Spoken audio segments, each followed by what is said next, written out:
lo voy a decir, no lo voy a decir, no lo voy a invocar. No, mentira, no creo en el karma.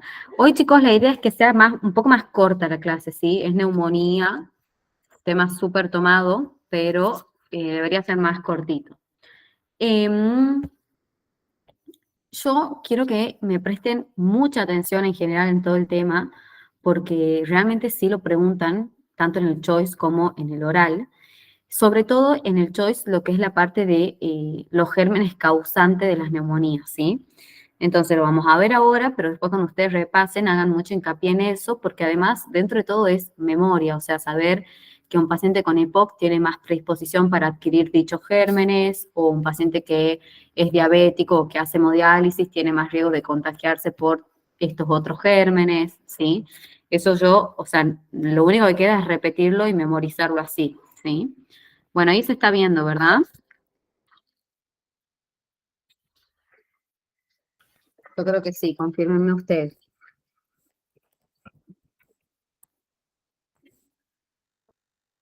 Hola, hola. Sí, sí, se ve bien. Sí, se ve. Bien, buenísimo, chicos. Contesten, no tengan miedo. Bueno, entonces arrancamos, ¿sí? Primero que nada vamos a definir a la neumonía como una infección aguda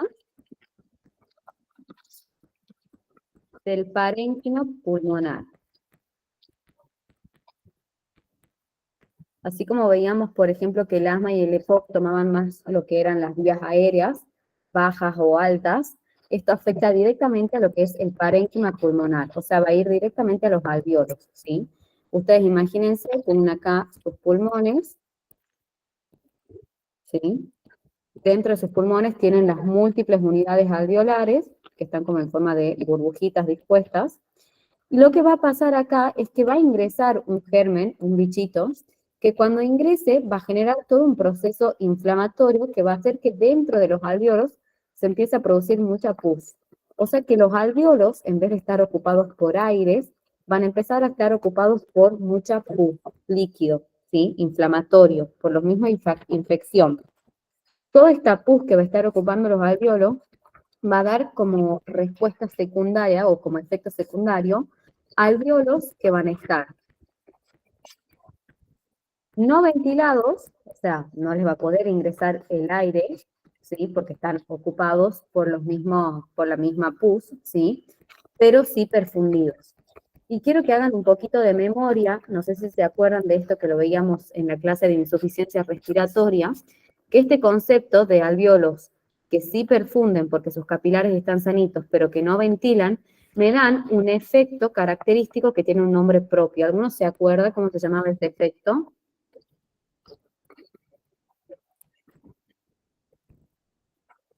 Cuando los No es un espacio muerto. Esto era el efecto Shunt, ¿se acuerdan? El efecto Shunt, sí. Sí. El efecto Shunt son alvéolos perfundidos, pero no ventilados, ¿sí? Que me pueden llegar a dar en algún momento algún tipo de insuficiencia respiratoria si esta neumonía es muy severa, ¿sí? Fisiopatología es lo que acabo de explicarles en esta diapositiva, ¿sí?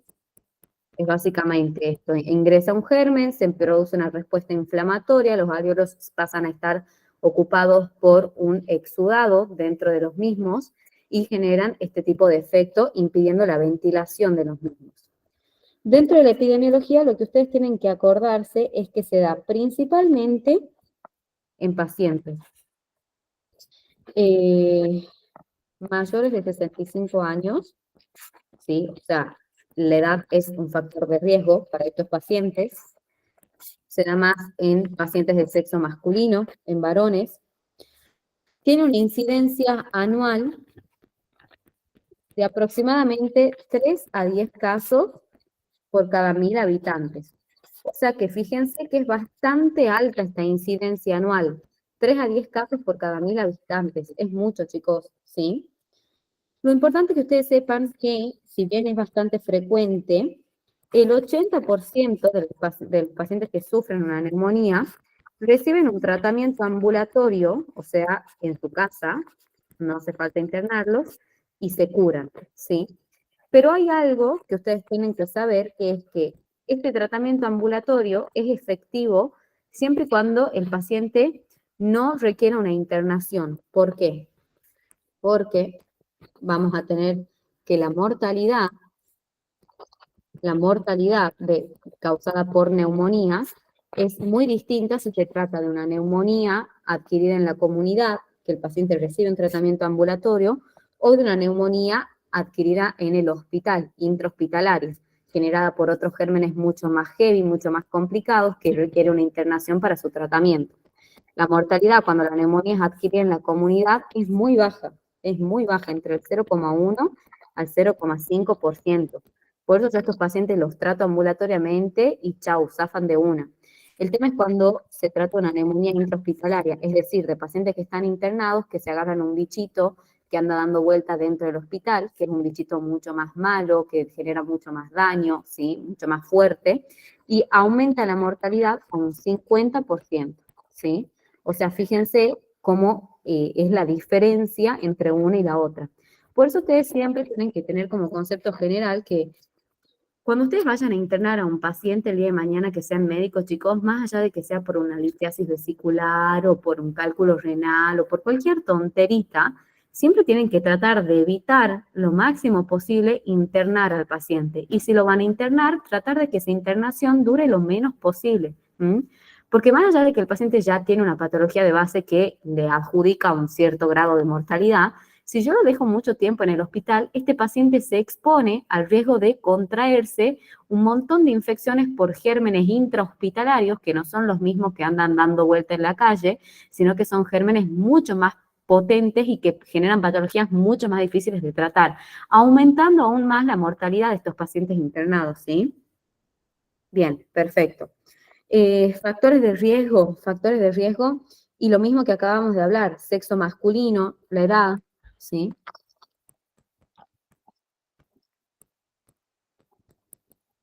La edad, mayores a 65 años.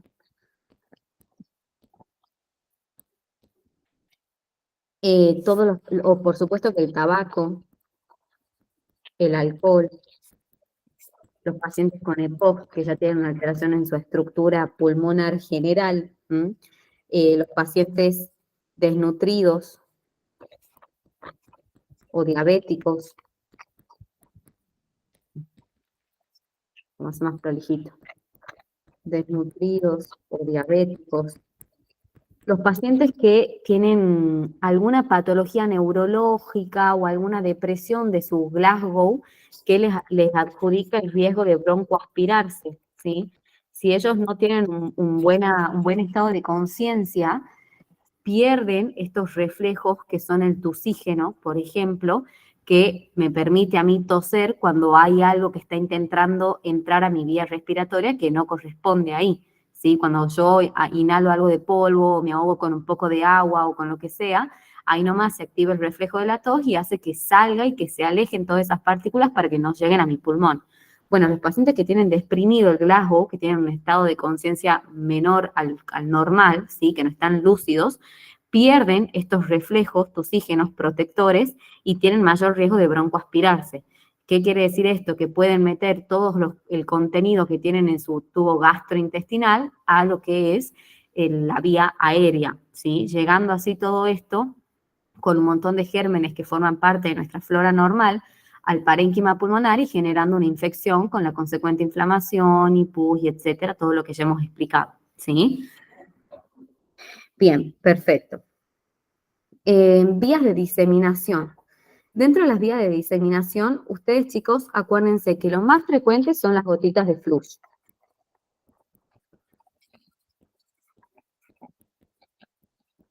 ¿Qué son estas gotitas de flush? Son pequeñas gotitas que se eliminan cuando un paciente infectado tose.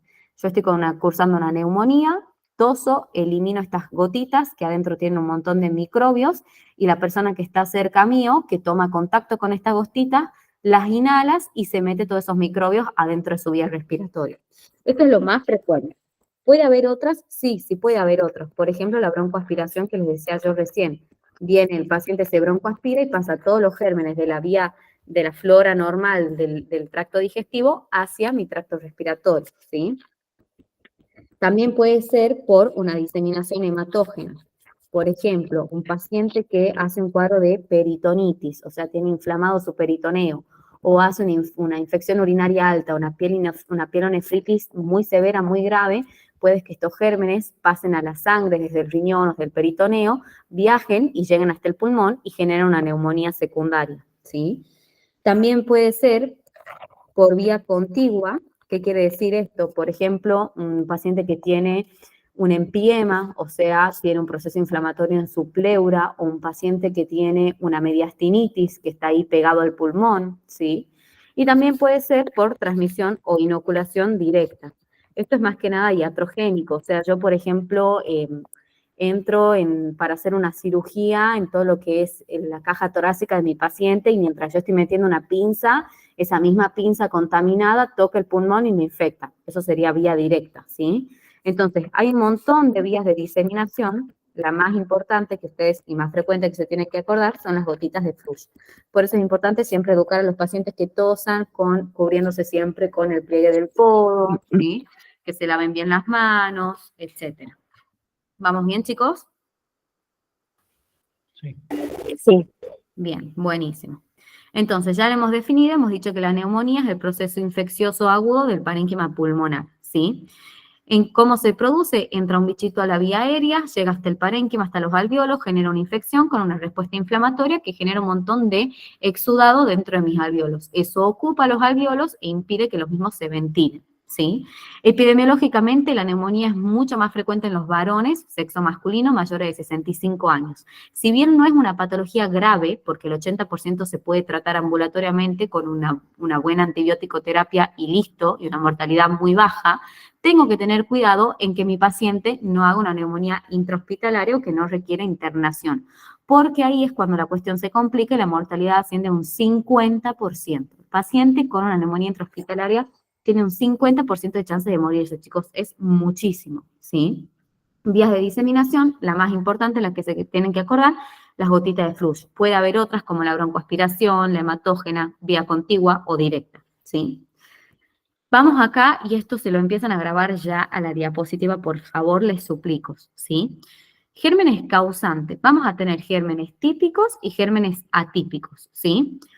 Gérmenes típicos tenemos el neumococo, principal germen que ocasiona las neumonías, ¿sí? El hemófilo influenza B, el estafilococo aureus y los bacilos gram negativos, ¿sí? Neumococo, hemófilo influenza B, les voy marcando. Neumococo, hemófilo influenza B, Staphylo aureus y bacilos gram negativos. Y dentro de los gérmenes atípicos van a tener todos los virus, ¿sí? El virus de la gripe, el virus influenza, el coronavirus, el rinovirus, etcétera. Micoplasma y Clamidia pneumoniae, ¿sí? Son dos gérmenes intracelulares. Coxiela, Clamidia pistachi, que ya van a ver que es el de la aves, y las legionela, ¿sí? Gérmenes típicos y atípicos, ¿sí? Antes de pasar a lo que serían patógenos especiales en diferentes tipos de pacientes, vamos a clasificar a nuestra neumonía, ¿sí? ¿Cómo vamos a clasificar a la neumonía? Clasificación. La vamos a clasificar de tres maneras, ¿sí? Según el germen causante, ¿sí? Que vamos a poder hablar de bacterias, de virus, de hongos, de parásitos, ¿sí? Según donde el lugar de adquisición de la neumonía, que esto seguro lo han escuchado porque es la clasificación que más se usa, que yo les mencionaba recién, neumonía intrahospitalaria o neumonía adquirida en la comunidad. Y por último, según la anatomopatología, que esta no se usa mucho, pero bueno, la tienen que conocer, según la anatomopatología, ¿sí? Para los que son de Santos, ¿hay algunos de Santos acá, chicos? ¿Hay algunos de Santos o no? ¿Cómo? Gustiardi. Yo soy Sam. Ah, bien, Benzo, vos sos de Santos. Bueno, para Santos toma las tres clasificaciones, o sea, según el germen causante, en bacterias, virus, hongos y parásitos, según el lugar de adquisición, neumonía intrahospitalaria o adquirida en la comunidad, y según la anatomopatología. Para Santos son las tres. Para Luciardi, únicamente estas dos últimas. según el lugar de adquisición y la anatomopatología. Que en realidad la que más toman, chicos, es esta. Esta es la que más toman, ¿sí? Pero bueno, los de Santos tienen que saber esta también de los gérmenes causantes, ¿sí? Entonces así nosotros podríamos hablar. Según los gérmenes causantes, o vamos primero con la más tomada, que es según el lugar de adquisición. Entonces, según el lugar de adquisición,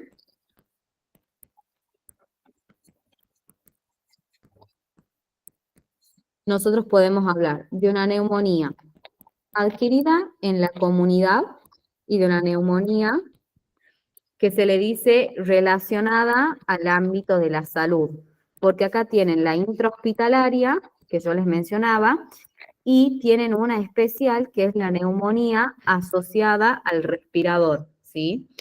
Esto es neumonía acá. Neumonía asociada a los cuidados de salud. Así sería. Neumonía asociada a los cuidados de salud que se divide en una intrahospitalaria y en una asociada al respirador. En realidad, chicos, es todo lo mismo. O sea, se la subdivide a esta última porque quieren hacer una mención especial a la que está asociada a los pacientes que usan respiradores, porque es como lo más frecuente, ¿sí? Pero es dentro de todo lo mismo. Ahora, cuando nosotros hablemos de una neumonía adquirida en la comunidad, vamos a estar hablando de pacientes que hacen una neumonía, que manifiestan una neumonía, pero que nunca estuvieron internados, no internados, en los últimos 14 días, o que manifestaron una neumonía antes de las 48 horas de ser internados. ¿Sí? ¿Qué quiere decir esto, chicos? O sea, va a venir un paciente, ahí está, yo había escuchado el ruidito.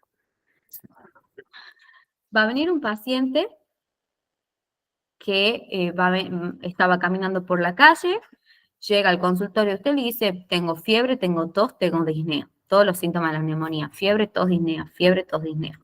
Bien, perfecto, yo sospecho una neumonía.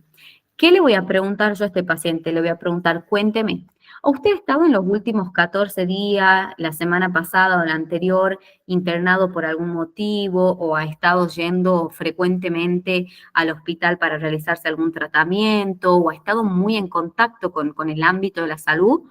Si el paciente me dice que no, listo, yo ya sé que en los últimos 14 días él no tuvo nada que ver con el hospital, con lo cual la neumonía que él está expresando hoy es seguramente por un germen que se lo agarró en la calle, en la comunidad, ¿sí? Ahora, puede ser también que este paciente, que un caso es distinto, que el paciente llegue hoy, se interna en el centro de salud y mañana empiece con esto, fiebre, tos, disnea, fiebre, tos, disnea, fiebre, tos, disnea. Ustedes sospechan de una neumonía. Pero, ¿qué es lo que pasa? Como el paciente se internó recién ayer y hoy me hizo la neumonía, pasaron menos de 48 horas desde que él se ha internado, no tengo tiempo todavía de pensar en que ya es un germen intrahospitalario el que se agarró. Lo más probable es que sea un bichito que él venía trayendo desde la calle y que justo ahora lo expresó. Por eso yo defino una neumonía adquirida en la comunidad como la neumonía que se manifiesta en un paciente que no estuvo internado en los últimos 14 días o que se interna y manifiesta la clínica antes de que pasen 48 horas de su internación, ¿sí? ¿Se entiende, chicos? Sí. Sí, se entiende. Bien, perfecto, muy bien. Ese es el primer caso. Después vamos a hablar, les presento, ahí sí se ve. Bueno, entonces esta es la neumonía adquirida en la comunidad, no internados en los últimos 14 días o que se internan, pero antes de que pasen 48 horas ya empiezan a manifestar la clínica. O sea que seguramente ese bichito ya lo traía desde antes, ¿sí? Bien. El otro caso es la neumonía intrahospitalaria. La neumonía intrahospitalaria yo la voy a pensar cuando tenga un paciente que se interna, pasan 48 horas y de ahí, después de esas 48 horas, empieza a manifestar la clínica, tos, disnea, fiebre, tos, disnea, fiebre. Entonces, que manifiesta la clínica después de 48 horas de haber ingresado a la internación, ¿sí?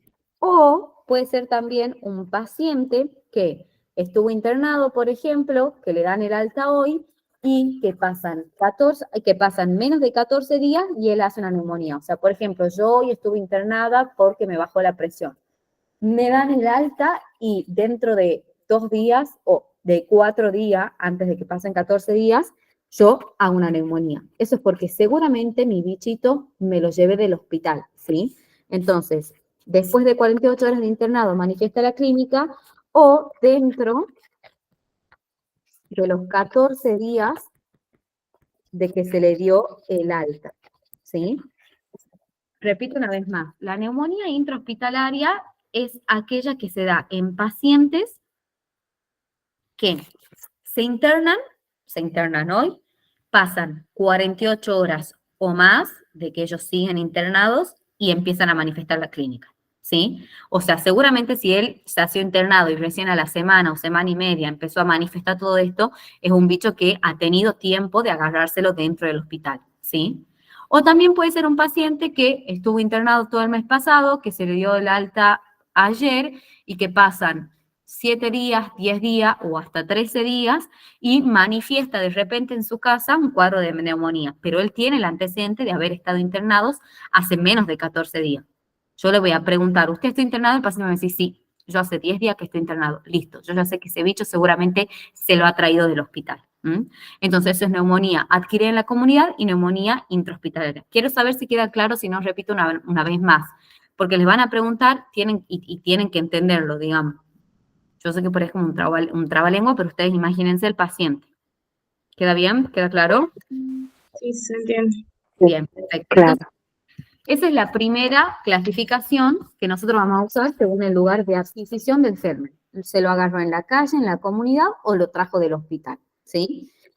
La otra clasificación que vamos a usar es según la anatomía patológica. Esta, chicos, muy pocas veces la he visto, pero bueno, ¿a qué hace referencia? Hace referencia a cuando la neumonía ¿Está? toma... Sí, diga. La del respirador sería asociada, o sea, después, ¿cómo sería esa? Asociada al respirador, es neumonía que expresan los pacientes que están con un respirador. ¿Y cuántos días más o menos, o sea, o es indistinto cuántos días lo tienen No, al es respirador? indistinto, Ah, bien. ¿sí? Pero eso igual es un caso especial que no se lo van a tomar. Sepan que se la considera así porque tiene riesgo de otros gérmenes, se la va a tratar de otra manera y nada más. Ah, bien. Bueno, gracias. No, de nada. Bueno, según la anatomía patológica podemos hablar de una neumonía lobar, o sea, una condensación que toma todo un lóbulo del pulmón. Podemos hablar de una bronconeumonía, porque se infecta tanto un bronquio como parte del parénquima. Neumonía. Podemos hablar de un absceso pulmonar, cuando se forma un absceso, o sea, con una capsulita, un absceso pulmonar. Podemos hablar de una neumonía necrotizante, cuando ese proceso infeccioso genera necrosis del parénquima pulmonar. Y podemos hablar también de una neumonía intersticial, ¿sí? Cuando lo que se afecta es el parénquima del intersticio, no los alveolos. Estas son las diferentes formas anatomopatológicas como para que tengan una idea. Y finalmente, la última clasificación, que es según el germen causante, que esta es más para santos, podemos hablar de bacterias, de virus, de hongos y de parásitos, ¿sí? Bacterias, por ejemplo, bueno, la más frecuente, el neumococo. Neumococo o Streptococcus pneumoniae, es lo mismo, neumococo o Streptococcus pneumoniae, ¿sí? Por ejemplo, el Haemophilus influenza B, por ejemplo, el Staphylo aureus, por ejemplo, la clamidia y el micoplasma, que son gérmenes atípicos.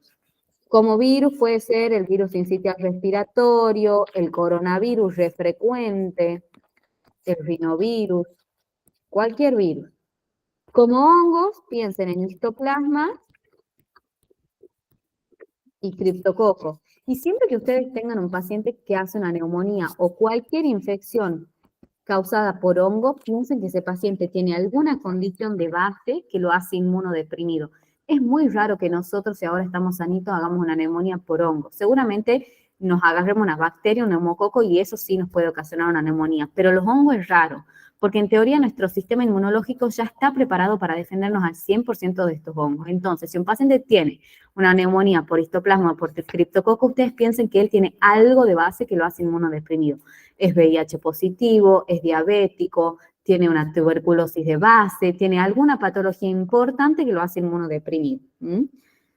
Bueno, y parásitos, por ejemplo, el Toxoplasma gondii, la toxoplasmosis y los ascaris, ¿sí?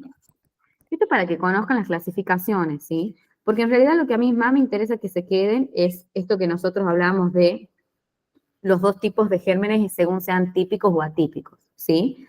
Te hago una consulta. Diga. A mí, el doctor Baldasaria me preguntó esto y me preguntó cuáles son los gérmenes intracelulares y extracelulares. Bueno, gérmenes intracelulares son dos. Son clamidia y micoplasma, que entra dentro de los gérmenes atípicos. Y el resto, Extracelulares e intracelulares, son gérmenes que van y se meten directamente adentro de la célula. ¿Sí? Intracelulares, están en el citoplasma de la célula. Los extracelulares son los otros, neumococos, hemófilo influenza, Staphylococcus aureus. Ya voy a averiguar si hay algún hito más intracelular, pero lo importante que vos tenés que saber son esos dos, clamidia y micoplasma pneumoniae. Te pregunto otra cosa más, porque él también me dijo que Moxarella catarrhalis, pero no sé eso que, o sea, me la mencionó, pero no sé dentro de qué categoría entra. Sí, Yo creo que la moraxela es extracelular, pero déjame que me fije que lo chequee porque no estoy segura, ¿sí? Bien. No estoy segura, así que déjame que me fije y te doy una respuesta posta. Bueno. ¿Dale? Bien. Perfecto. Entonces, repetimos ahora las gérmenes causantes de una neumonía, que pueden ser típicos o atípicos. Gérmenes típicos, nómbrenme 3, lo acabamos de ver.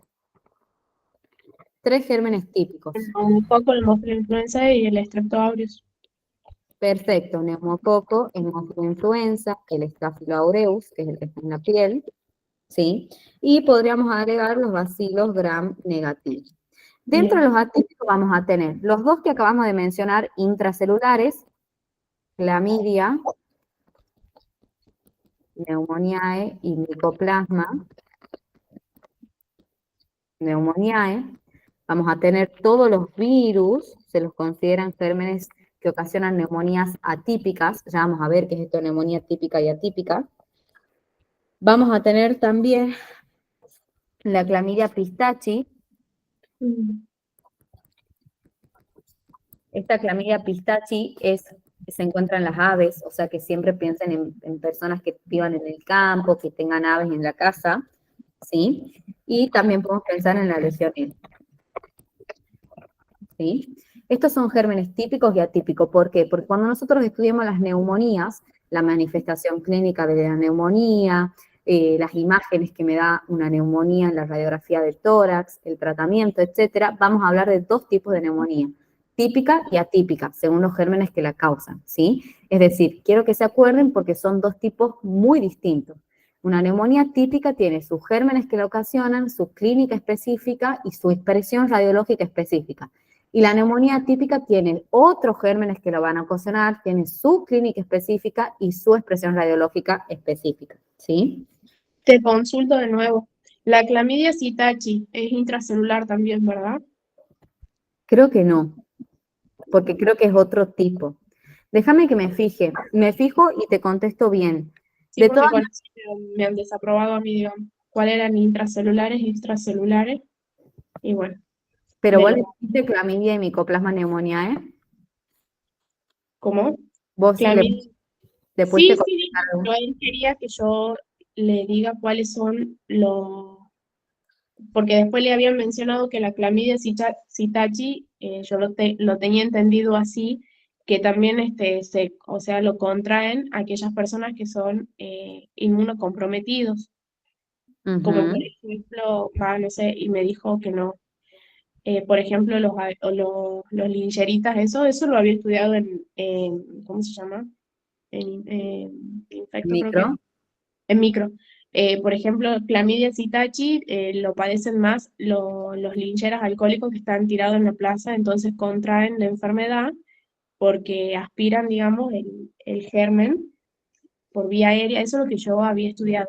Y que como son inmunocomprometidos o tienen alguna deficiencia, son los más propensos, digamos. O sea, los alcohólicos y linchera, digamos, y encima que duermen Está en la bien, calle. pero escucha, Rainy, o sea, que un paciente inmunodeprimido se puede agarrar un germen, no implica que ese germen sea intracelular, ¿no? Son dos Claro. conceptos muy distintos que me parece que hay capaz que... Sí, eso sí entiendo. Pero, por ejemplo, yo le di ese ejemplo y me dijo, no, cualquiera de nosotros podemos tener clamidia Citachi. Bueno, igual, a ver, la clamidia Citachi está en las aves. Lo que vos decís tiene lógica, digamos, o sea, sí tiene en cierto sentido así, pero bueno, debe ser que no quita que cualquiera otro con las defensas Claro, perfectas que viva con aves se lo pueda agarrar, ¿entendés? claro.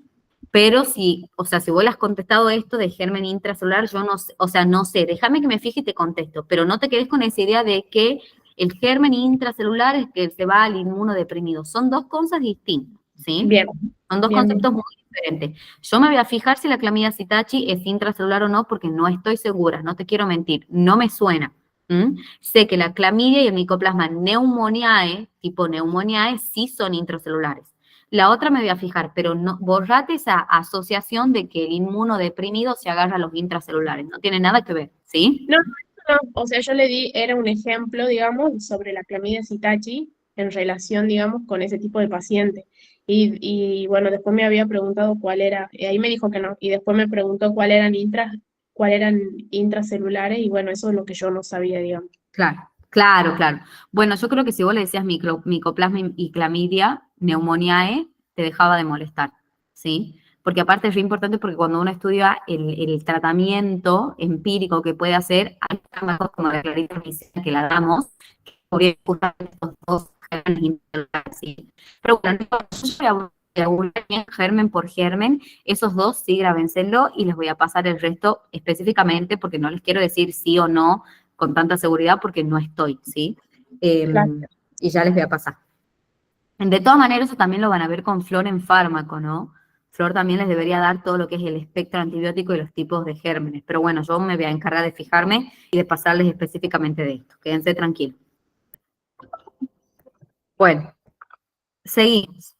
Ahora, esto que ven acá son patógenos en distintos tipos de pacientes, que esto también lo toman un montón, chicos, ¿sí?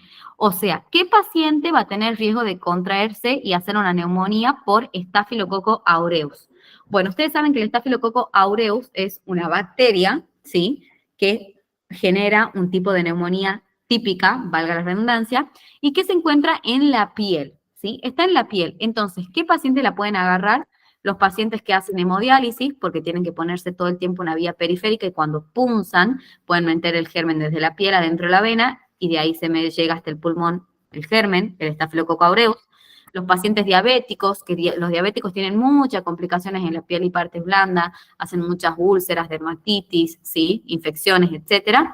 Y los pacientes que les digan que han tenido una infección vírica previa, por ejemplo, que les digan, mira, ahora estoy con la neumonía, pero yo la semana pasada estoy con una gripe. Bueno, seguramente ese paciente puede contraerse un Staphylococcus aureus, que es el germen que está en la piel. El hemófilo influenza B se va a expresar más que nada en los pacientes asplénicos que no tienen vaso y con antecedente de EPOC, ¿sí? Asplénicos y que tienen antecedente de ser EPOC. Los anaerobios van a producir neumonías en los pacientes que se hayan broncoaspirados. Los anaerobios, ustedes saben que son los gérmenes que están dentro de nuestra flora normal del tracto digestivo. Cuando yo me broncoaspiro, meto todos estos anaerobios dentro de mi tracto respiratorio y me generan una neumonía. La pseudomona puede atacar un montón de pacientes. ¿En qué tienen que pensar ustedes cuando sospechen de una neumonía por pseudomona? En pacientes que les digan que en los últimos 3 meses han estado consumiendo antibióticos o corticoides a altas dosis por mucho tiempo, ¿sí? En los últimos 3 meses que diga, mira, yo he hecho un tratamiento antibiótico de 21 días, o no, yo tengo lupus que se me ha reagudizado, entonces he estado tomando corticoide, hidrocortisona a altísimas dosis estos últimos 15 días, ¿sí? O pacientes que estén internados en UCI por más de 48 horas, ¿sí? La pseudomonas le tienen mucho miedo en lo que es la unidad de cuidados intensivos porque está ahí. ¿Mm? Pacientes que tengan alterado su parénquima pulmonar, que tengan las bronquiectasias, ¿sí? O pacientes que vivan en geriátricos. Yo sé que es horrible, chicos, esto, o sea, no tengo cómo decirles porque lamentablemente es así, es la prevalencia que tiene cada germen en los distintos tipos de pacientes. O sea, yo necesito que se lo memoricen como sea, ¿sí? Porque además sí les pueden tomar, y en el oral y en el escrito, en cualquiera de los dos, ¿sí? Entonces, pseudomonas, piensen en pacientes que han tenido un tratamiento antibiótico o corticoideo en los últimos 3 meses. No es un AINE, ¿no? Porque yo me tome un paracetamol, voy a tener riesgo de hacerme una neumonía por pseudomonas. No, es antibióticos o corticoides en altas dosis por mucho tiempo en los últimos 3 meses. O el paciente que ha estado en unidad de cuidados intensivos por más de 48 horas, ¿sí? Que ha estado muy, muy mal en unidad de cuidados intensivos por más de 2 días. O pacientes que tengan bronquiectasias, ¿sí? Que tienen alterada la estructura, la arquitectura de su parénquima pulmonar, o los que viven en geriátricos, ¿sí? Y después vamos a tener la clamidia pistache, que es la que yo le digo de los aves, piensen en pacientes que trabajan con gallinas, catitas en el campo, lo que sea, y la Klebsiella, que ataca directamente o que tiene mucha afinidad por los pacientes alcohólicos, ¿sí? Esto, chicos, es una fórmula para, pero es con muy memoria porque es la conexión que tiene el germen de acuerdo a los distintos tipos de pacientes, ¿sí? Necesito que se vean las diapositivas varias veces y que se las graben porque sí lo toman. ¿Queda claro, chicos? Sí, doc. Como Bien. germen atípico, la Klebsiella, que me genera una neumonía intrahospitalaria, ¿sí es? ¿Cómo? Como germen atípico, Klebsiella, Sí, es un atípico la Klebsiella, sí. ¿Por qué? Que tiene, y, que tiene más afinidad por los pacientes alcohólicos, bien, y sí. este genera neumonías intrahospitalarias, ¿así es? No, neumonías atípicas. Ah, bien, Lo de neumonías. intrahospitalario y adquirido en la comunidad, no me importa el germen. Yo lo que digo es que sea un paciente que estuvo internado o que está internado o adquirido en la comunidad que nada tuvo que ver con los cuidados de salud, ¿sí? Y todo lo que nosotros vamos a ver ahora lo vamos a dividir en neumonía típica y atípica, que cada una va a tener su germen, que cada una va a tener sus manifestaciones y que cada una va a tener su radiografía de tórax específica. Bien. Y ahí sí yo voy a pensar, neumonía típica pueden ser todos estos gérmenes, neumococo, hemófilo influenza, estafilococcus aureus, bacillus gram negativo. Se van a manifestar así, así, así, la radiografía va a ser así, así, y además esta neumonía típica puede ser intrahospitalaria o adquirida en la comunidad. ¿Sí? ¿Se entiende? Como que son cosas distintas. ¿Bien, chicos? Bueno. Sí, doc. Vamos a ver ahora lo que es neumonía típica, ¿sí?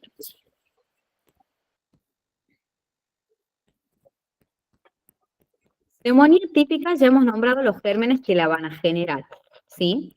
¿Cómo se manifiesta esta neumonía típica? Va a tener un típico cuadro de fiebre, disnea o sensación de falta de aire, tos, que primero va a ser seca y después se va a hacer productiva, expectoración muscopurulenta,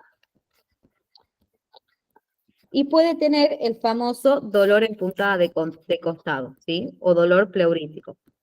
Dolor en puntada de costado. ¿Sí? Fiebre, disnea, tos, primero seca, después productiva, expectoración y dolor en puntada de costado. Si un paciente viene y les nombra 2 o 3 de estos síntomas, armen su diagnóstico sindromático y piensen en una neumonía típica. Él me está diciendo estos síntomas, yo ya estoy pensando en los gérmenes que él puede tener. Por lo tanto, yo le voy a hacer una radiografía para confirmar con la imagen que yo voy a ver que sea realmente la neumonía típica y después le voy a hacer un tratamiento antibiótico que me cubra estos gérmenes típicos en los que yo estoy pensando, ¿sí? Un tratamiento empírico que me cubra estos gérmenes típicos en los que yo pienso. A la hora de hacer el examen físico, lo más importante que ustedes tienen que saber es que el examen físico en la neumonía típica está totalmente alterado. ¿Por qué? Porque en la típica vamos a ver que no, que está bien. Acá está totalmente alterado. Van a tener a la inspección una respiración vicariante. ¿Qué es la respiración vicariante, chicos? La respiración vicariante es cuando yo lo veo a mi paciente y tiene un hemitórax derecho, por ejemplo, que es el que está con la neumonía, que casi no se mueve, o sea, no veo que inspire y expire, pero tiene el hemitórax contralateral, el izquierdo, que está sanito, que se mueve mucho, que inspira y expira, inspira y expira. Eso es vicariante porque es como que el lado sano trata de compensar lo que el lado enfermo no está pudiendo hacer, ¿sí? Bueno, a la palpación voy a tener una disminución de la expansión torácica. A la percusión voy a tener algo muy importante que es matidez en la zona, ¿sí?, de la neumonía, pero que va a tener una columna vertebral sonora. O sea, acá la columna vertebral está sanita. Ustedes recuerden que los campos pulmonares, cuando yo los percuto, lo normal es que como tienen aire, sean sonoros. Bueno, en la zona específica donde mi paciente tenga la condensación, la infección, por ejemplo, en el lóbulo medio del pulmón derecho, yo voy a encontrar matidez, pero voy a ir a percutir su columna vertebral. ¿Para qué? Para fijarme si sigue siendo sonora, que es lo normal, ¿sí? Si yo percuto la columna vertebral de cualquiera de nosotros que estamos sanitos, tiene que ser sonora, o si se vuelve mate. ¿Por qué? Porque si se vuelve mate y yo además tengo una zona de condensación mate, ya pienso que por ambas cosas que son matidez, puede haber un derrame pleural. Siempre que la columna vertebral pierde su sonoridad y adquiere matidez, pienso en un derrame pleural, que ya me estaría hablando de una neumonía complicadita, ¿sí? Pero bueno, en general, una neumonía típica va a tener matidez en la zona de la neumonía y la columna vertebral va a estar sonora, sin alteraciones. Y a la hora de la auscultación, ustedes van a tener los estertores crepitantes, ¿sí?, que son estos sonidos como de burbujas que se escuchan en la zona del pulmón afectado, unilateral, por la misma pus que está dentro de esos alvéolos, y van a tener el famoso soplo tubárico. Todo eso en la zona de la neumonía, ¿sí? O sea, si yo tengo la neumonía en el pulmón izquierdo, esto lo voy a encontrar en el pulmón izquierdo, el derecho va a estar sanito, ¿sí? Estertores crepitantes, soplo tubárico, matidez en la zona de la neumonía con columna vertebral normal y la respiración vicariante, ¿sí? O sea que fíjense que esta neumonía típica tiene un montón de manifestaciones clínicas, fiebre, disnea, tos, expectoración, dolor imputada de costado, y tiene un examen físico totalmente alterado. La percusión está alterada con matidez, la auscultación está alterada con los estertores crepitantes y el soplo. Y yo les digo esto porque quiero que después la diferencien de la atípica. Bien, si yo ahora vengo, esperen, voy a bajar esto.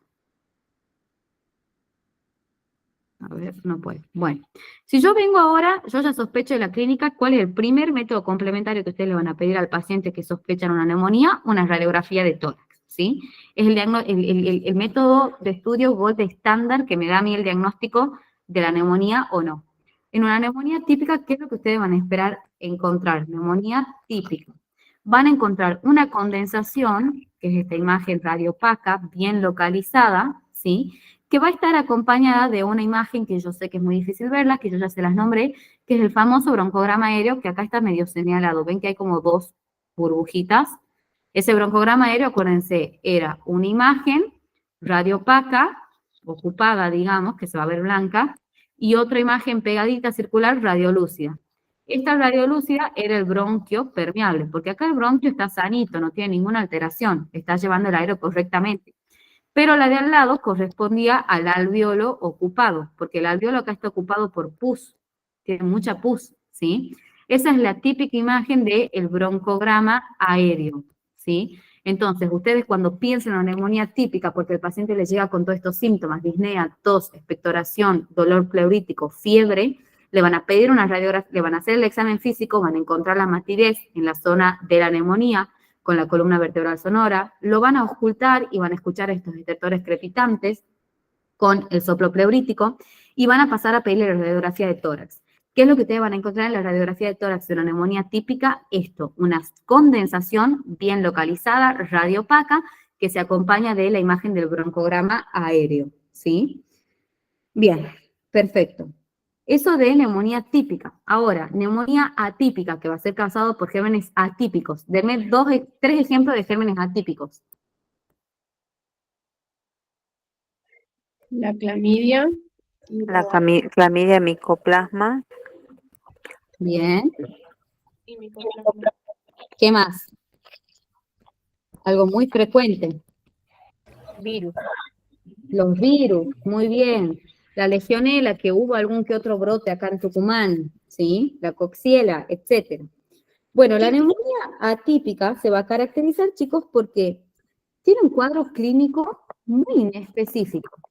Nada que ver, inespecífico, nada que ver con la neumonía típica.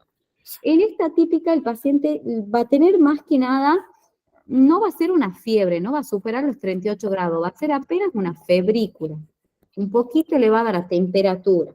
Va a tener como un cuadro general sistémico de cefalea, mialgia, dolor en los músculos, artralgia, dolor en las articulaciones, ¿sí?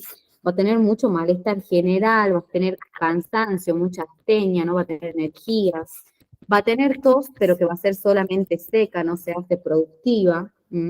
Y que si yo le paso a hacer el examen físico, voy a ver que tiene un examen físico totalmente normal, no va a tener nada de matidez en la percusión, no va a tener ningún estertor crepitante, ni soplo, ni nada. Entonces ustedes piensen siempre en una neumonía típica cuando el paciente venga y les diga, mira, estoy como hace una semana así con esto de tengo una tos medio seca, no hago fiebre, pero tengo una febrícula, estoy muy cansado, me duelen los músculos, la cabeza, las articulaciones, como bien inespecífico. Que ustedes van a pasar a hacer el examen físico en la camilla, lo van a percutir y no van a notar nada, lo van a ocultar y no van a notar nada, o sea, no va a haber nada que les llame la atención. Y que cuando ustedes le vayan a pedir una radiografía de tórax para confirmar el diagnóstico, ustedes van a tener, esto sería en la neumonía atípica, el típico patrón intersticial. ¿Qué es el patrón intersticial? Era esto de línea, punto, línea, punto. ¿Se ven que es como una imagen muy, muy difusa, una placa sucia que toma los dos campos pulmonares? ¿Ven que hay como muchas líneas y puntitos, líneas y puntitos, líneas y puntitos? Bueno, Sí, se ese es el ve. típico patrón intersticial, ¿sí? Característico de la neumonía atípica. Neumonía atípica. Y una vez que ustedes tengan esto, van a hablar de un paciente que tiene una disociación, así lo van a escuchar, disociación clínica radiológica. ¿Por qué? Porque fíjense que en esta placa, ¿sí? Está horrible, fíjense, toda manchada, sucia, los dos campos pulmonares tomados, o sea, es una placa que tiene muchas manifestaciones, pero si ustedes se ponen a pensar en el cuadro clínico con el que llegó el paciente, no era tan grave, ¿sí? Es una disociación clínica radiológica, porque la clínica del paciente no es que se me está muriendo, tiene un cuadro medio de malestar general, con algo de chucho, de fiebre y nada más, pero su radiografía tiene muchas manifestaciones, ¿sí? Ese es el patrón intersticial con la disociación clínica radiológica característica de la neumonía atípica. Entonces yo veo esto y confirmo que pienso en la neumonía atípica y pienso en los gérmenes atípicos. Entonces el tratamiento antibiótico empírico, porque es empírico el tratamiento que hace la neumonía, que yo le voy a ir a dar a mi paciente, va a ser contra estos gérmenes atípicos, ¿sí? Bien, perfecto. Disculpa, una pregunta. ¿Cómo describo esa radiografía? La de la neumonía típica. O sea, tengo que decir, se ve un patrón intersticial y nada más. Es el patrón intersticial Ah, que se bien. manifiesta como es líneas y puntos. Es el Ah, patrón bien. intersticial. Esto lo hemos visto en la primera clase, ¿se acuerdan o no, chicos? Ay, sí, Bien, sí, perfecto. sí. Es el patrón intersticial. Primero, Y la típica claro. tiene la condensación con el broncograma aéreo. Ah, bien, Y pueden gracias. agregar típica, en la del patrón intersticial, pueden agregar y decir, y bueno, acá confirmamos la disociación clínica radiológica, porque el paciente no tiene muchas manifestaciones clínicas, pero tiene una placa bastante importante. Bien. ¿Qué más pueden pedir? Diga, sí. ¿La neumonía típica puede ser bilateral? Sí, la típica, mira, Sí. puede ser, pero no es frecuente. Si vos encontrás eso, pensá en que tu paciente tiene alguna inmunodepresión porque no es frecuente. Sí, puede Ajá. ser, Y puede la, ser la multilobar. típica siempre, Bien, ¿y la atípica siempre se da en ambos pulmones, el patrón intersticial? Es lo más frecuente. Chicos, no podemos hablar de siempre, siempre, o sea, piensen como que sí, pero no podemos hablar de siempre, siempre, porque no es, o sea, cada paciente tiene su expresión. ¿Sí? Bien, gracias. Bien, perfecto. Bueno, ¿qué les estaba por decir? Ya hemos visto la radiografía. Bueno, pasamos ahora a otros métodos complementarios que podemos pedir. Otros métodos complementarios que podemos pedir son, por ejemplo, un laboratorio. O sea, un laboratorio de base general. Esto lo van a pedir siempre a los pacientes que se internen. A los pacientes que vayan a internar, ¿sí? Hemocultivos, ¿sí? También se pide siempre a los pacientes que yo vaya a internar. Estudios bacteriológicos. Esto lo van a pedir más que nada en pacientes que sospechen, por ejemplo, de una tuberculosis, donde ustedes van a juntar esputos de 3 días consecutivos matutinos y van a buscar a través de la tinción Gram y del cultivo la presencia de la TBC. Se pedían antes los que eran los famosos biomarcadores, que hoy yo sinceramente no veo que los pidan, que son el PCR y la procalcitonina. ¿Sí? Que hoy ya no se piden, chicos, o sea, eso es como para un seguimiento más que nada. ¿Sí? Y bueno, y por supuesto siempre saturarlo al paciente, le pueden poner un saturómetro y ver más o menos cómo está él, ¿sí? Que no caigan en una insuficiencia respiratoria, eso sí es importante. Y los pacientes que están internados en UCI, o sea, en unidad de cuidados intensivos, porque están con algo una neumonía muy severa, le van a tener que pedir de todo. O sea, lo que siempre se pide como base general lo que ustedes siempre van a pedir es la radiografía de tórax, que se pide el par radiográfico, que incluye radiografía de tórax, frente y perfil, y lo van a saturar al paciente con el oxímetro. Esto es lo que siempre tienen que pedir, ¿sí? Después, si lo internan, además van a agregar el laboratorio básico, van a agregar el pedido de hemocultivos, si sospechan de una tuberculosis pueden agregar estudios bacteriológicos, ¿sí? Y en los pacientes que están internados en UCI, tienen que agregar siempre, o sea, todo lo que ya hemos dicho, la radiografía de tórax, el par radiológico frente y perfil, la saturación, el laboratorio, por supuesto, el hemocultivo, que acuérdense que se pide por 2, son 2 muestras, ¿sí? Y pueden agregar serología en busca de virus específicos, ¿sí? Y el esputo, que esto era el estudio que yo les decía, bacteriológico, sospechando en una tuberculosis, porque si el paciente está tan mal que lo hace llegar a entrar a UCI, es porque hay algo más heavy, ¿sí? Bien, pero si no, como siempre, de base, radiografía de tórax, frente y perfil con saturación es suficiente para diagnosticar la neumonía, ¿sí? Es suficiente. Ahora, cuando nosotros pensemos en el tratamiento del paciente, lo primero que ustedes tienen que pensar antes de entrar a hablar de antibióticos es, yo tengo que ver qué voy a hacer con mi paciente, tengo que evaluar la severidad de mi paciente. Eso es lo más importante, chicos. O sea, la clínica, la neumonía una pavada, la radiografía una pavada, todo lo que es, o sea, en general la neumonía no tiene nada complicado. Lo que a ustedes les puede hacer tomar una buena decisión o una mala decisión, indicar cómo está el paciente, si está grave o no está grave, si yo le voy a dar una pastillita en la casa o si yo lo voy a tener que internar por las dudas, no se me muera.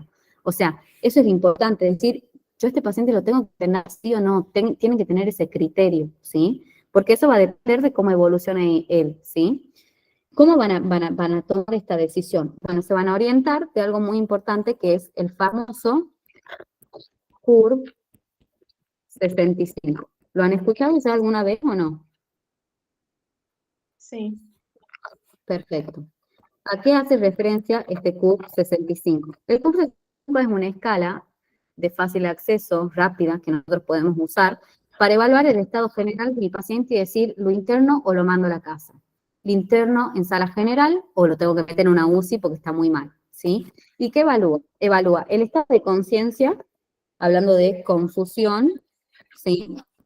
Hablan de el valor de urea que tiene el paciente, ¿sí? Cuando sea mayor a 90 miligramos por decilitro, ¿sí? Habla de la frecuencia respiratoria del paciente, si supera los 30 por minuto, Y de la presión sanguínea, blood pressure, sería que cuando cae es cuando nosotros nos pregunta, nos preocupa, que tenga una presión arterial sistólica menor a 90 o una presión arterial diastólica menor a 60. Y 65, que es de 65 años de edad, porque hemos dicho que los pacientes que más riesgo tenían de hacer neumonía eran los varones mayores de 65 años, ¿sí? Entonces yo voy a buscar estas 5 cosas en mi paciente. Y voy a ir sumando de acuerdo a lo que sea positivo en él o no. Si él está confuso, yo voy a sumar un punto. Si tiene la urea muy elevada, por arriba de 90 miligramos de decilitro, voy a sumar otro punto. Si tiene una frecuencia respiratoria alta, una taquipnea mayor a 30 por minuto, sumo otro punto. Si tiene la presión arterial sistólica o diastólica baja, está con hipotensión, sumo otro puntito. Y la edad me da otro puntito más, ¿sí? Entonces, por ejemplo, mi paciente está confuso, está con taquipnea y tiene 70 años. Bueno, en ese caso, mi paciente va a tener 3 puntos, ¿sí? Y en base a eso yo voy a ver si él tiene muchos puntos, tiene un alto riesgo de mortalidad, lo voy a internar en UCI o en sala general, o no tiene muchos puntos, tiene una mortalidad baja, no hace falta que le interne, le puedo dar un tratamiento ambulatorio en la casa, ¿sí?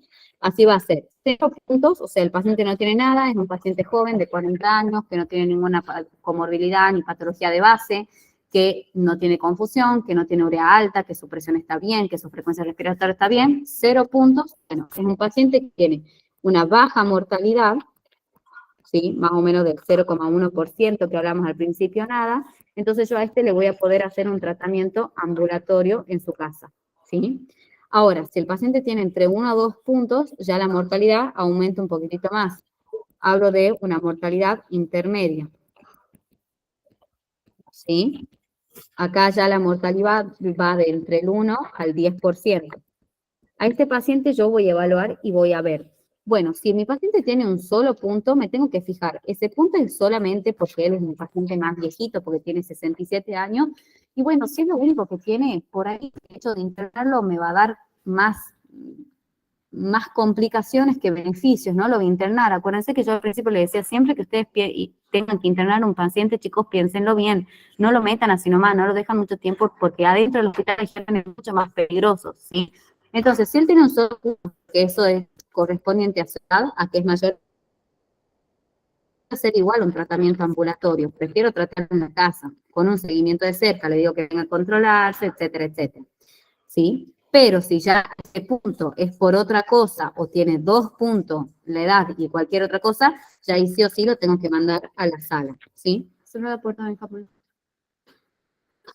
Y por último, si tiene de 3 a 5 puntos, ya directamente la mortalidad se la considera alta, supera el 10% de riesgo de mortalidad. A este paciente lo voy a tratar en unidad de cuidados intensivos. O sea, no solo va a quedar internado, sino que lo voy a mandar a UCI, ¿sí? Para eso me sirve el curso 65, lo van a usar un montón de veces, chicos. O sea, no lo queden solo para rendir. Sepan que es algo muy fácil, accesible que ustedes tienen y que es lo que a ustedes les va a permitir tomar la decisión más importante de un paciente con neumonía, ¿sí? Le va a decir, lo interno, no lo interno. Y ya de eso se quedan tranquilos, ¿sí? Si ustedes mandan a la casa a un paciente que en realidad estaba para un tratamiento endovenoso en el hospital internado, ahí se están cometiendo un error importante. Bien. ¿Qué otros criterios? Bueno, una vez que yo hago esto es como ¿cómo decirles? No me está saliendo la palabra, pero es como una evaluación que yo hago subjetiva, ¿sí? Porque son todos parámetros que yo los voy viendo, ¿sí? Pero tienen después otros criterios más específicos para ver si lo van a internar o no al paciente, que son los famosos criterios mayores y menores. Criterios mayores y criterios menores. Criterios mayores son solo 2, chicos, se tienen que acordar, solo 2. El paciente que está con un shock séptico, o sea, es un paciente que está muy mal, con hipotensión, con fiebre, con taquipnea, con taquicardia, que va a estar infectado con signos de sepsis, séptico, o el paciente que tiene tal insuficiencia respiratoria que necesita ya de asistencia respiratoria mecánica, o sea, necesita que lo intuben y que le insufen este aparatito que lo hace respirar, ¿sí? Esos son los 2 criterios mayores que pueden tener, o está con un shock séptico o necesita de asistencia respiratoria mecánica, que es un aparato específico. Y dentro de los criterios menores van a tener todos los que formaban el CUR, confusión, urea, frecuencia respiratoria, blood pressure, la presión sanguínea, van a tener el hecho de que ustedes encuentren una radiografía multilobar, que era lo que ustedes me preguntaban recién, ¿sí? O sea, ustedes que tengan, por ejemplo, una plaquita de tórax y que tengan acá una condensación, acá otra, o que tengan solo una acá y una acá, ¿sí? Ya son varios lóbulos comprometidos, o que ustedes le hagan un laboratorio y vean que sus lóbulos blancos están muy bajos o muy altos, o pacientes que le toman la temperatura y su temperatura está por debajo de 36 grados. Todos esos marcadores son marcadores de mal pronóstico, ¿sí? Yo los voy a buscar. Y si mi paciente cumple con al menos un criterio mayor, o 3 criterios menores, yo ya lo tengo que internar y mandarlo a UCI, ¿sí? Un criterio mayor, o sea, el shock séptico o necesidad de RM, o 3 criterios menores, por ejemplo, que tenga una radiografía multilobar, que tenga una hipotermia y que además sea con hipotensión, la B del CUR, listo, lo interno y lo mando a UCI. Esa es la decisión más importante que ustedes tienen que tomar. El resto va a ser un tratamiento antibiótico que se lo van a aprender, que se lo van a memorizar y que si lo aplican correctamente con el paciente ambulatorio o internado, no van a necesitar otra cosa, ¿sí? ¿Estamos bien, chicos? Y doctora, estos criterios son para las dos cátedras, no hay ningún tipo de variante, ¿verdad? No hay ningún tipo de variante, por lo menos hasta la mesa de julio que yo he preparado, no hubo ningún tipo de variante. Si hay alguna clase nueva, me avisan, pero hasta el mes pasado era lo mismo. ¿Sí? Gracias, doctora. Bien, perfecto, de nada, Reina. Bueno, entonces ahora sí vamos al tratamiento específicamente. Yo ya tomé la decisión más importante, que era decidir si a mi paciente lo voy a internar o le voy a mandar con la pastillita a la casa y que después vuelva a consulta. Tienen que saber primero que el tratamiento antibiótico va a ser un tratamiento empírico. ¿Qué significa que un tratamiento sea empírico, chicos? Yo todavía no tengo, o sea, sospecho cuál es el germen, pero no lo tengo identificado, o sea, por la edad, por dónde adquirió, o sea, hago el tratamiento empírico. Va por ahí el concepto, va por ahí muy bien, pero en realidad hace más referencia que yo. Cuando doy un tratamiento empírico es porque estoy dando un remedio que me va a cubrir el 95% de los gérmenes posibles de que me estén causando esta patología. Hay un 5% que no los voy a cubrir, que puede ser justo la coxiela, que no está cubierta, por ejemplo. Pero el 95% de los gérmenes que yo sospecho que pueden estar causando esta neumonía, los estoy cubriendo con el remedio. Después voy a ver si lo tengo que ajustar, si le hago un cultivo, un hemocultivo, lo que sea. Pero el 95% tiene que estar cubierto. Eso es un tratamiento antibiótico empírico. Cubro la mayoría de los gérmenes posibles de causante de mi neumonía. Tiene que ser un tratamiento apropiado. ¿Qué quiere decir apropiado? En base a la edad. Algo muy importante que tienen que tener ustedes en cuenta es la resistencia local a los antibióticos. O sea, el Padilla, por ejemplo, se maneja con un tipo de antibióticos y el centro de salud con otro, porque la resistencia a los gérmenes es distinta, ¿sí? Entonces tiene que ser apropiado y tiene que durar por lo menos 7 días. Por lo menos 7 días, una semana. Empírico, apropiado y de duración por lo menos de una semana. Y vamos a pasar a ver, de acuerdo, nosotros hemos dicho que lo más importante era ver si internábamos o no al paciente, y en base a eso vamos a tener los diferentes esquemas terapéuticos.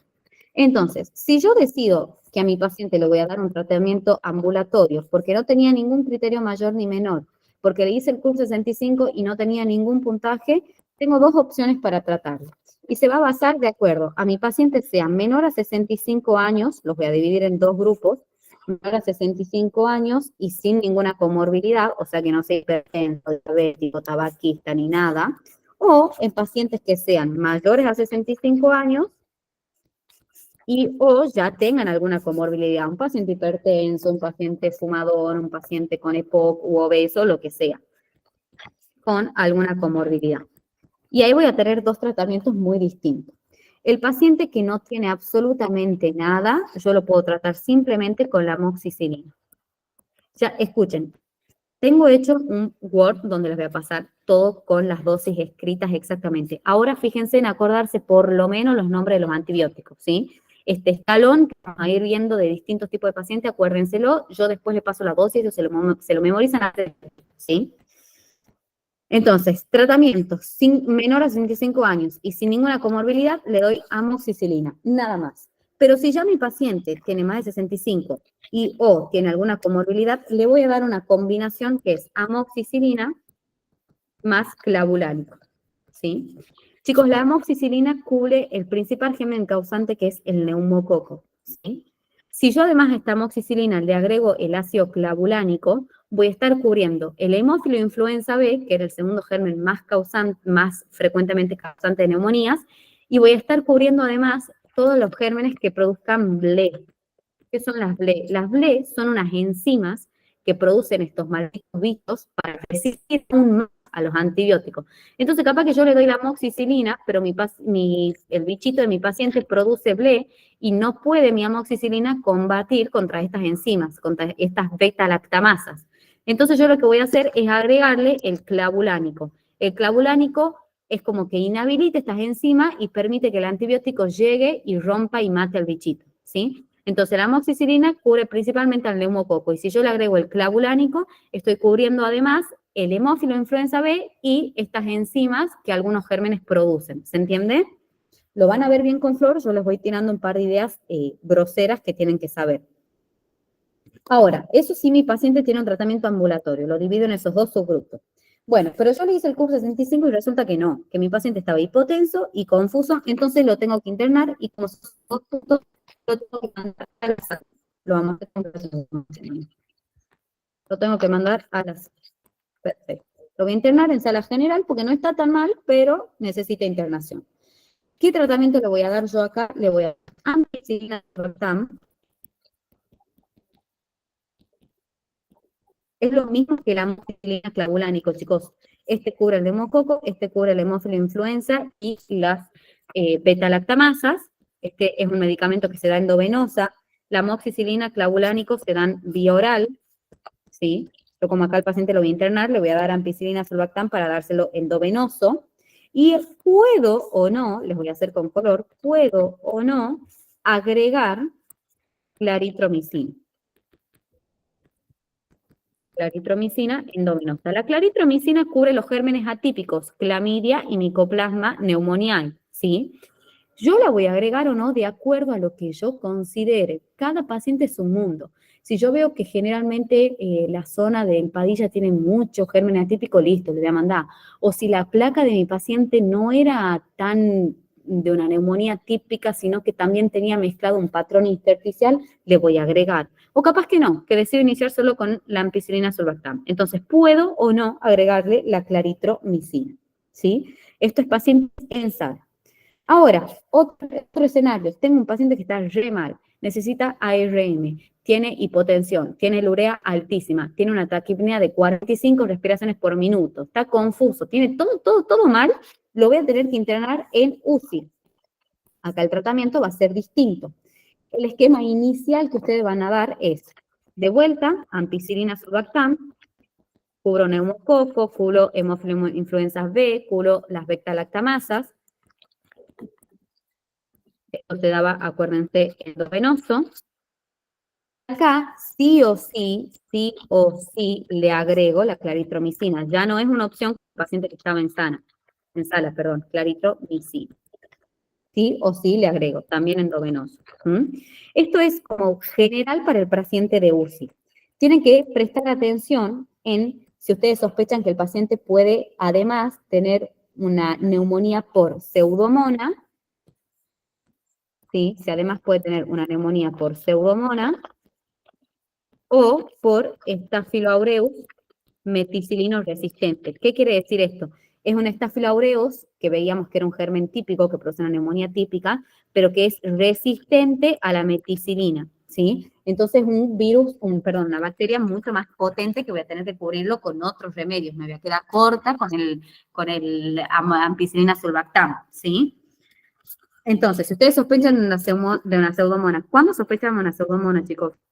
¿Qué pacientes tenían riesgo de hacer una neumonía por pseudomonas? Eran un montón de casos, a ver si se acuerdan de uno, por ejemplo. ¿Los alcohólicos? No, alcohólico era de la Klebsiella. Los diabéticos, Antibiótico y corticoides. los que Bien, estaban con mucho tiempo, sí, sí. puede ser. Sí, es que bueno, la pseudomonas puede ir a cualquier inmunodeprimido, sí, es verdad. Pero bueno, dentro de todo, no sé qué decías, Enzo, perdona. Los que estaban con tratamiento de antibiótico o corticoides. Excelente, los que tienen un lupus, por ejemplo, y han estado tomando antibióticos a dosis altísima el mes pasado, o los que estaban en un geriátrico, o que tienen una bronquiectasia, o que son pacientes que ya vienen internados en UCI hace más de 48 horas, ¿sí? Bien, perfecto. Entonces, yo tengo alguno de esos casos a mi paciente que ya le voy a estar dando esto, ya le voy a estar dando esto así, de base general, perdón, esperen, me confundí, tenía que agarrar las dos cosas. Que ya le voy a estar dando esto de esquema general porque lo voy a internar en UCI, me voy a tener que fijar además si tiene riesgo de pseudomonas y le voy a agregar. ¿Qué le voy a agregar? Le voy a agregar un pipertazo. El pipertazo es piperacilina tazobactam, así como decimos amoxicilina clavulánico, ampicilina sulbactam, acá decimos pipertazo, que sería la piperacilina con el tazobactam, o le pueden dar el cefepime. El cefepime es una cefalosporina de cuarta generación que tiene acción contra la pseudomonas. Pero si yo en vez de sospechar que puede ser una pseudomonas, pienso que es un Staphylococcus aureus meticilino resistente, puedo agregarle una vancomicina más clindamicina, se dan las dos, o le puedo dar el linezolid, que este es como mucho más potente, este sería como la última opción. ¿Sí? Esos son los esquemas generales. Yo ahora les voy a pasar un un Word que he armado, una hojita con todo escrito con las dosis. Pero acuérdense de esto. Lo primero que yo tengo que hacer es decidir si mi paciente lo voy a tratar ambulatoriamente, en la sala o en UCI. Ambulatoriamente lo voy a tratar porque está dentro de todo bien, perfecto. Me pienso, es un paciente menor a 65 años, sin comorbilidades, listo, le doy amoxicilina, nada más. Pero si tiene más de 65 años o ya tiene alguna comorbilidad, le doy la combinación amoxicilina clavulánico. O no, a mi paciente lo voy a tratar en sala, ¿sí? Bueno, si lo voy a tratar en sala, le voy a dar de base general ampicilina sulbactam. Y puedo o no agregarle la claritromicina para cubrir gérmenes atípicos.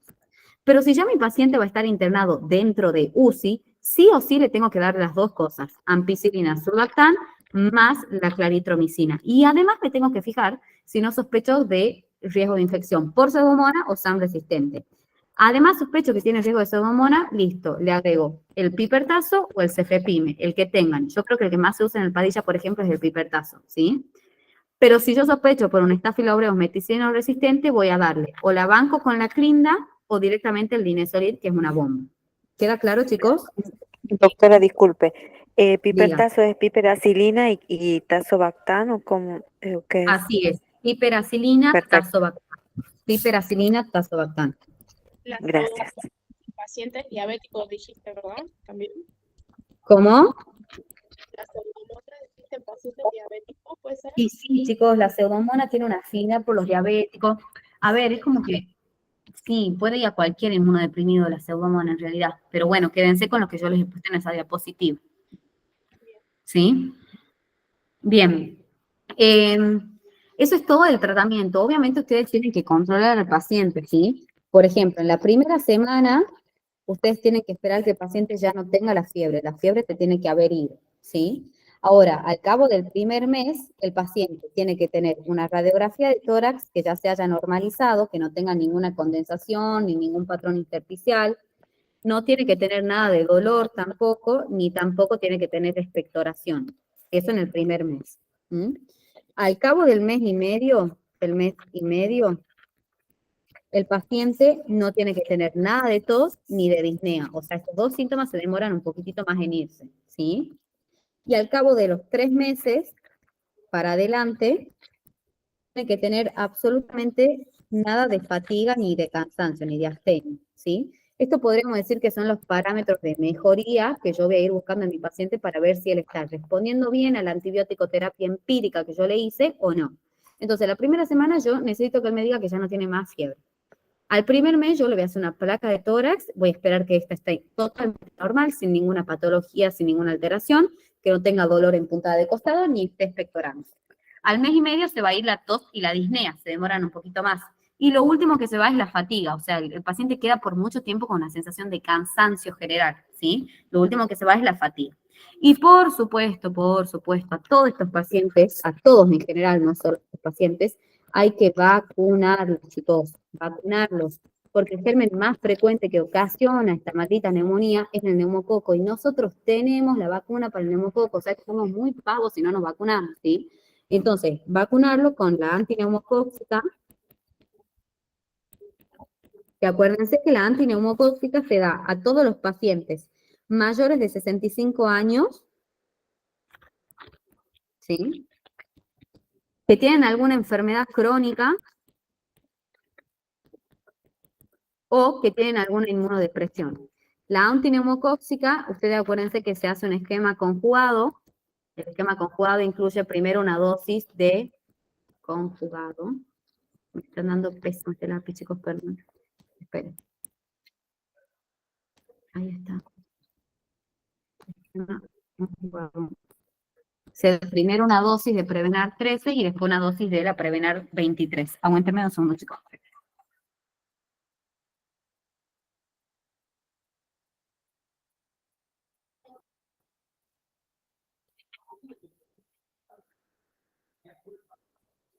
Perdón. Estaba muriendo de frío. Bueno. Y se lo da a ese tipo de pacientes, a los mayores de 65 años que tienen alguna enfermedad crónica o inmunodeprimidos. Y la otra vacuna que podemos poner es la antigripal, ¿sí? La antigripal ustedes ya saben que se da una vez por año. ¿Sí? Esta es una vez por año y está indicada en los pacientes de menos de 5 años y mayores de 65.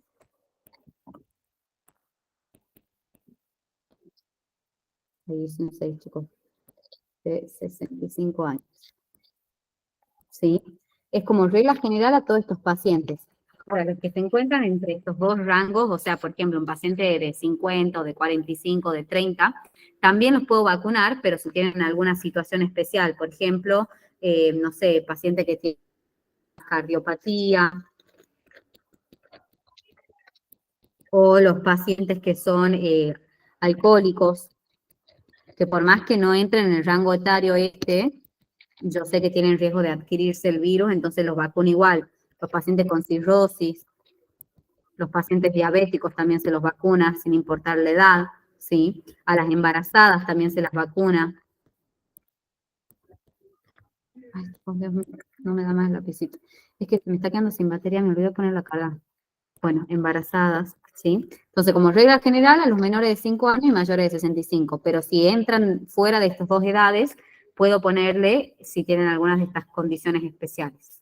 Otra cosa, chicos, que les quería mencionar. Hay otras opciones, lo que yo les di ahí de esquema de tratamiento es como lo general, pero puede que ustedes tengan un paciente que sea alérgico a la penicilina, ¿sí? Todos estos remedios que hemos visto, ampicilina, survactán, el pipertazo, el amoxiclaulánico, son derivados de la penicilina. Ahora, si los pacientes son alérgicos a la penicilina, le van a tener que elegir otro tipo de medicamento porque si no le van a hacer un shock anafiláctico, ¿sí? Si son alérgicos a la penicilina, les pueden dar, ya sé, la claritromicina sola, ¿sí? Que es un macrólido, la levofloxacina, esto sí pregunta, yo he visto que Baldassari ha preguntado por qué elijo la levofloxacina y no la ciprofloxacina, la ofloxacina o cualquiera de otras, porque esta es la que específicamente tiene buena llegada al pulmón, y también puedo dar la moxifloxacina, porque estas tienen buena llegada al pulmón, ¿sí? Eso para que tengan en cuenta si el paciente es alérgico a la penicilina. Yo les voy a dar ahora, les voy a pasar por el grupo escrito todo lo que es con dosis y vía de administración de los tratamientos que ya hemos visto, ¿sí? Bueno, eso es todo porque el resto ya es tuberculosis. ¿Tienen alguna duda, chicos? Quédate tranquilo que ya cuando hagamos el repaso,